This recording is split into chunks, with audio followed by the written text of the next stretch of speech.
Hey everybody, what's going on today? I've had a lot of comments on videos asking me to do a pulse pitching video for you guys to explain exactly how I'm successful with pulse pitching. So that's what we're going to do today. All right, I want to help you guys out, and let's get to a video about that and some tutorials, tips, tricks, kind of breaking down my basic mentality while I'm doing pulse pitching. But you guys make sure to smash that like button for me. Subscribe to the channel, please. Subscribe. It shows like I'm getting a ton of views on videos, and it's awesome, and I appreciate the support. But it still shows about 70% of you guys that are watching the videos aren't subscribed to the channel. So if you guys are watching on a regular basis, and you're watching all the videos, please subscribe to the channel. I'm trying to grow this thing and make it a big hit this year. So, but let's get straight to it. I wanted to be on this screen to start to show you guys that through 176 games online in ranked seasons this year, I do have a 2.17 ERA, which is pretty darn good. It allows me to be able to know going into a game if I can score at least 3 runs, 3 to 4 runs. I probably can pitch through it and shut some people down. Pitch a lot of complete game shutouts, a lot of shutouts in general, and have thrown one perfect game online already this year with Signature Nolan. So, but I'm going to back out of Diamond Dynasty. I'm actually going to go into practice mode here real quick, and we're going to set up custom practice with some pitching. Let's see. Let's just take. It doesn't matter. Let's just go with whoever it gave me here. I'll go with the Rangers because I'm a Rangers fan. So let me show the Rangers here for you guys, and we'll do that. I'll go to my ballpark here at the ballpark in Arlington. I always play night games in October typically anyway. So let's get there. But um, pulse pitching is, I guess not something that a lot of people use, and I don't know that it's necessarily a thing that's frowned upon in the community. I think it's honestly something that a lot of people find more difficult than the meter pitching and all that. And in all honesty, I don't even know. Let's see. I don't even know what the other types of pitching are called. Let's go to options real quick. We'll go to gameplay. Here's my pitching settings. We're just gonna we'll leave it on beginner because we're just in practice mode, so that doesn't really matter. Yeah, I don't use the meter. I don't use classic. I don't use pure analog. I'm a pulse guy all the way. I always have been too. So it's not something I've ever deviated from. I've never even I take it back. A couple of times I've attempted the others, but honestly, I find those more difficult. I find that with pulse, I have way more control over my pitches than I do with any other type of pitching. So these are my settings that I use. The pulse meter display I use at default. The pitch feedback is always on. That's a must. Your pitch feedback is one of the biggest keys of something you have to look at often. Pitching view, I use the same pitching view that I use for my hitting view.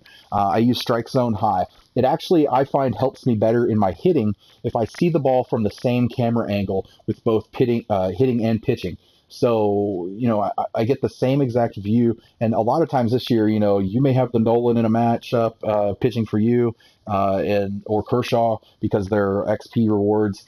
And the other guy might have the exact same card. So, in my opinion, the more you see pitches thrown from that pitcher's hand and that pitcher's arm angle, you're going to get a better look at it. You're going to eventually get used to it throughout the game, and you've got a better chance of making good contact. It's my opinion.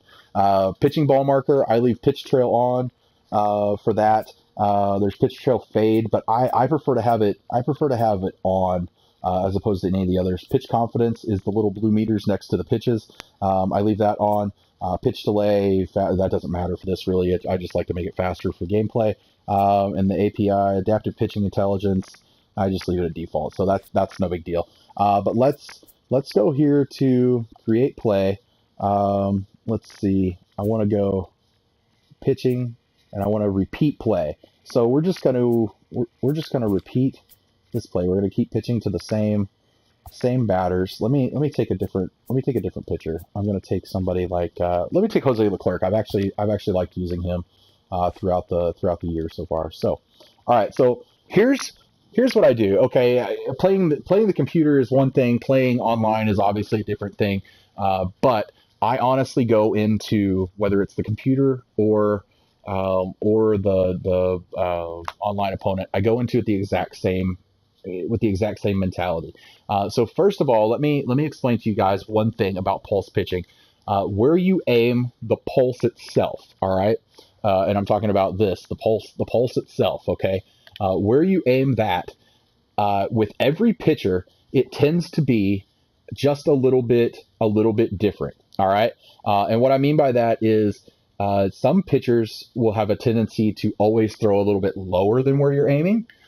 Some pitchers will have a tendency to throw the ball, whatever the pitch type is, a little bit higher than where you're aiming. Some pitchers will have a tendency to throw it a little bit left of where you're aiming and a little bit right of your aiming. It just depends on the pitcher. And that's why I always say, I guess one of my first tips for this is always take whatever pitchers you have into offline game modes before you go online with them, so you can get a feel for the pitcher and the types of pitches they throw, the way they throw those pitches, and where the aim for those pitches needs to be placed when you're going into a game. Okay. So what I do when I do this, and I'm going to try to make this a relatively quick video because there's not a whole lot, honestly, that I think I do, at least to make myself successful, but I'll go through every step that I do think about along the way. All right. So if I'm going to throw, first of all, throw as many pitches low in the zone as you possibly can. That's the best way to keep a guy from being able to get that upswing and the arc to hit home runs. You're going to get many more outs that way, ground balls, little pop-ups, just doing whatever you can, but try to keep the ball down no matter what. All right. So like I'm throwing a changeup right here. And when I watch the pulse, the first thing I do as soon as I hit the button is I count with the pulse. So I'm going 1, 2, 3, 4, 5, 6, up to whatever. So usually I know it sounds weird maybe, but for some reason I start at 5 when I hit the button. I don't know why. So when I go to hit the button, I'm like 5, 6, 7, 8, and then I hit the button again to pitch. Now I don't typically hit. Let's say I hit triangle to throw a pitch. I don't hit triangle again to actually throw the ball. I usually hit X. You can use the same button that you use for the pitch itself. Okay, see how these are not going exactly where I'm at. And I have to kind of count in my head. It seems like when I do it out loud, for some reason, it's not. And look, Leclerc doesn't have great control anyway. When I count in my head, for some reason, I'm much more accurate. When I count out loud or while I'm talking, it's a little bit different. So don't pay too much attention to exactly how I'm throwing the ball right here, but just to what I'm explaining to you, I guess is what I'm trying to say. So I count the pulses in my head, though. It helps me get my timing down for that pitcher. It helps me to place the ball in a better pitch release good zone. Look over on the left side where you see where it says pitch release just early. All right, so I was just early on that one. Let's throw a two-seamer right here. That's a good. So I got a pitch release good on that one. All right, now see how that two-seamer seems to fade a little bit off to the right from where I aimed? That's a perfect one. Let's see right there, even when I did it perfect, it aims a little bit off to the right. So now you want to bring that a little bit more inside. Aim it right here on the edge. And now that one actually did break exactly like it.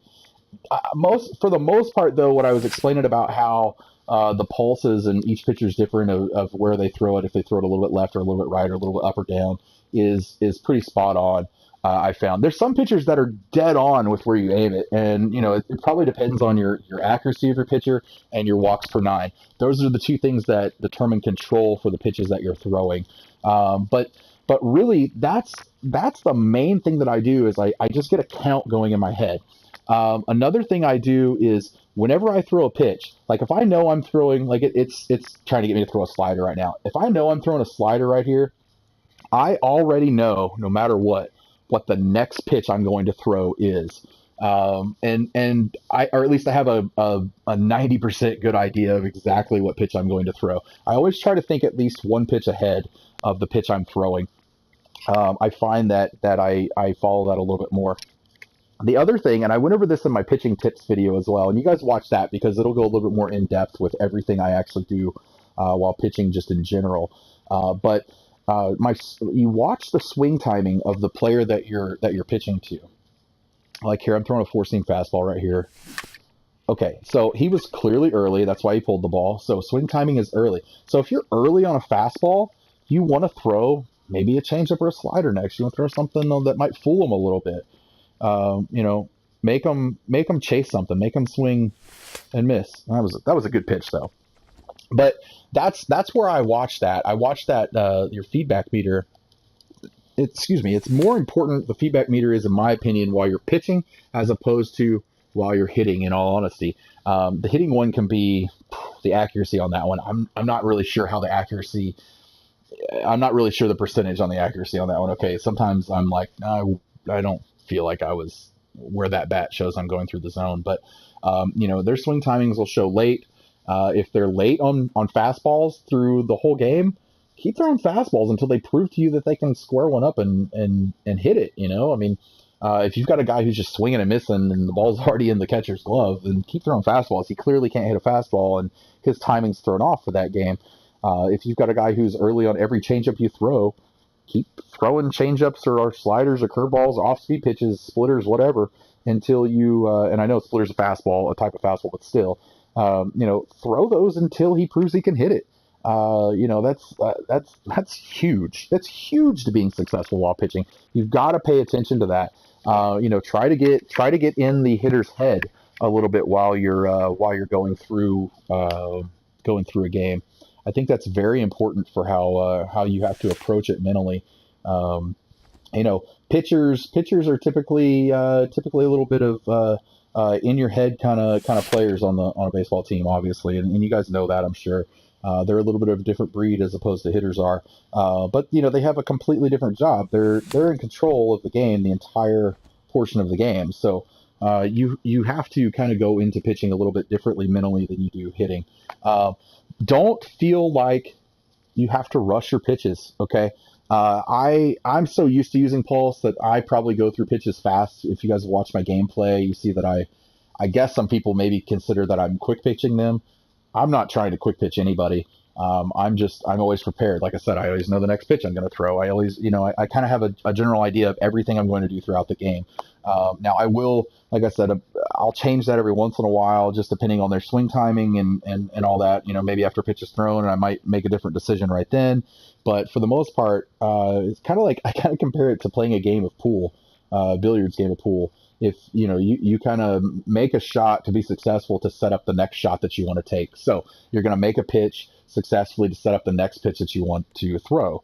But all pitches I like to throw as low in the zone as possible. And again, if you guys check out that pitching tips tutorial video that I made, and it's up on the channel here a couple weeks ago, that will show you where to throw every type of pitch to be more successful with your pitches. Where to aim them, where to throw them, all that.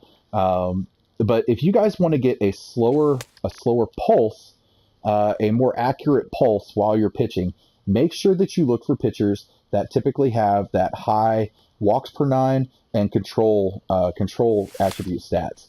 Those are huge. Those are big. I don't know if we can I don't go into practice a whole lot. So can we look at the actual? No, I can't look at the cards here.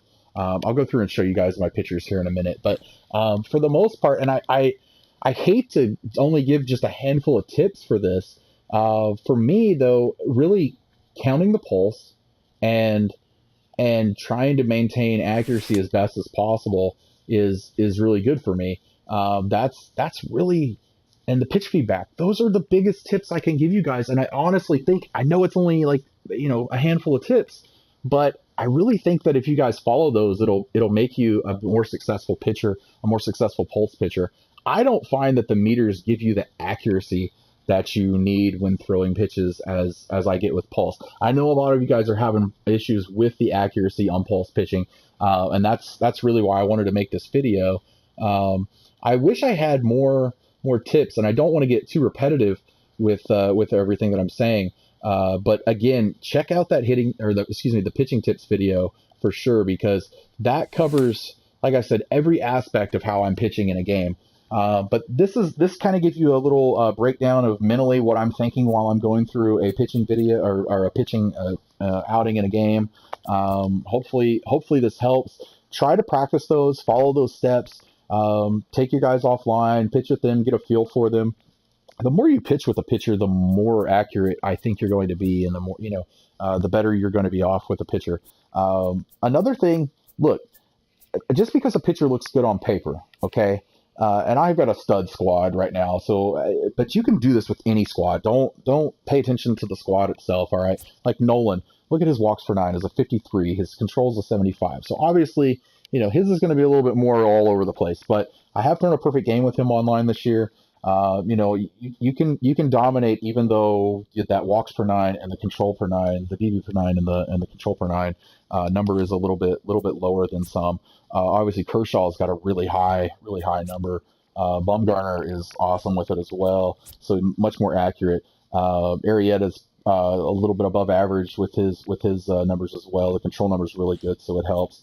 But what those do is it slows down the pulse, and the pulse will be smaller while you go for the pitch. So I also find that for some reason, the faster a pitcher throws, the more velocity they have, it makes the pulse circle, a little bit larger. So typically, it's going to maintain somewhere in the circumference of that circle that you've got.